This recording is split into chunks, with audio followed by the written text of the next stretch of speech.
California Governor Gavin Newsom has been touring the South this week, and while in Florida, Newsom visited the new college and, oh yes, criticized Ron DeSantis, saying, quote, "I can't believe what you're dealing with. It's just an unbelievable assault. It's common with everything he's doing, bullying and intimidating vulnerable communities. Weakness, Ron DeSantis, weakness masquerading as strength across the board."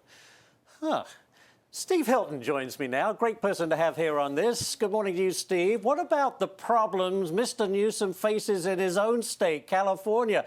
Mr. Pot meet Mr. Kettle, right? Well, yeah, exactly. I mean, it's not even the problems he faces, the problems he's created. I mean, he's been the governor. His party's been in total control in the legislature for decades. The whole thing is there's no one else to blame. Just take this issue of education. So he's sort of running around the country yelling at red states. Now he's in Florida yelling at Ron DeSantis for what's he called an all-out assault on public education. Okay, let's look at public education in California. Actually, just think about a league table, okay, of literacy, the foundational aspect of education. So the best in the country, number 1. The worst, number 50. In that league table, where do you think Gavin Newsom's California is? Yeah. At the bottom, right? Where do you think? All right, just so let me ask you this. 50. 50th out of 50. 50, He is the worst. His state is the worst in the nation, and he's running around yelling at other governors. It's so bad, the literacy in California. I wouldn't be surprised if Gavin Newsom couldn't even spell gaslighting, which is what he's doing with this ridiculous red state tour. Yeah, it really is. He's got a lot of gall, but also, do you think he's preparing a run for 2024? Is it looking more and more likely?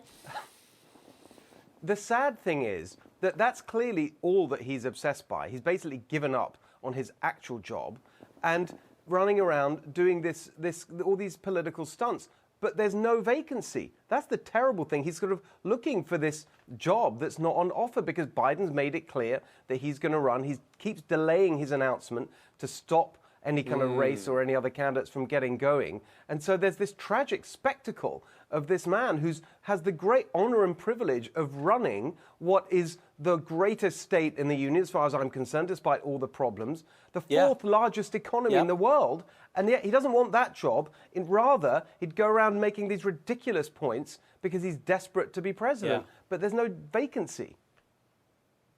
Yeah. Well, you know, it's interesting. Former California Governor Jerry Brown, he doesn't think that President Biden is a sure thing for 2024 election. He said, quote, "Well, you know what? It depends on what the alternatives are. I'd say this is not a slam dunk. Any way you look at it, there's no doubt Biden is the strongest." I mean, you know, Biden is the strongest? Is that a misphrasing? I mean, what do you think, Steve? The word strong. The word strong and Biden, they just don't really go together in any sense. No. Look, I think that, of course, we can all see that his absolute manifest deficiencies and defects, which we talk about all the time. But the truth is, in the Democratic Party, if he doesn't want to go, he's not going to be pushed out. These candidates aren't going to run against him. The only way that you displace Biden is if Biden himself chooses not to run. And at the moment, every single indication is that he, bizarrely, because he can barely get out of bed in the morning and read a speech properly, wants to do it again. And so I don't see how there's space for any of these other people unless between now and, you know, and the fall, Biden sort of changes his mind. And there's absolutely no sign of that. There is not. All right, now I want to get on to this horrible story as we learn more about the death of Cash App founder Bob Lee. A new report says he begged a bystander for help after he was stabbed in San Francisco and that he was ignored.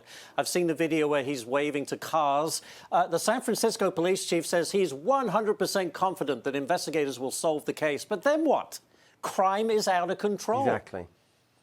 Exactly. I mean, it's a total collapse of civilized standards of life. That's basically what's going on in many of these cities, and it's no surprise because it's very logical. If you remove the incentives, if you remove the penalties for violent crime, then the incentive is to commit violent crime, and that's what they've done. And these kinds of crimes are not classified as violent serious felonies. Just the other week, a Republican legislator in the state legislature tried to introduce a bill to upgrade some of these violent crimes to violent and serious felonies, so the penalties would go with them. It was blocked by the Democrats. So the police's hands are tied, not just through the actual demoralization of the police that has come from all this anti-police rhetoric, the fact that officers are leaving, they can't recruit, we know all that. On top of that, the actual statutes, the laws, the penalties available to the police just aren't there. So, of course, there's no incentive for them to even pursue these kinds of crimes, and that's why you get more of them. I mean, where's the outrage? I saw that there was an op-ed, I think, in the San Francisco Chronicle actually calling out policies that have created this, which is fine, but what exactly is being done when you've got such progressives leading the way? Well, it's a blame game. They all blame each other. So you have, for over a year now, Mayor London Breed in San Francisco has been complaining about the fact that she can't get the kind of cleanup operation going that she wants in terms of homelessness and crime, and blaming the Board of Supervisors, and then they blame the state government and so on. The fact is that what you've got in an operation up and down California, every level, is a party that is completely in hock to its activists. The activist base completely controls the Democrat politicians. They are terrified of their activists. They know this stuff is madness, but they won't challenge the activists. And in the case of education, going back to that, Newsom won't challenge the teacher unions that's driving all the policies that causes educational standards to collapse. And so you've got a party that's actually, the politicians aren't in control of it. The unions, the government unions, and the far left activists, they're the ones that are running things, and that's why you have these examples in issue after issue of total collapse and chaos. I used to live in California, Steve. You're absolutely right. It's an incredible state that's being ruined by horrible, horrible policies. And it's up to you, Steve Hilton, to sort them out. We're relying on you. There we are. And We're also, on it. by the way, you're on it. Good. And, of course, we'll be watching you on The Next Revolution, Sunday, 9 p.m. Eastern Time. It's a great show, only on Fox News. Steve, great to see you. Happy holiday weekend.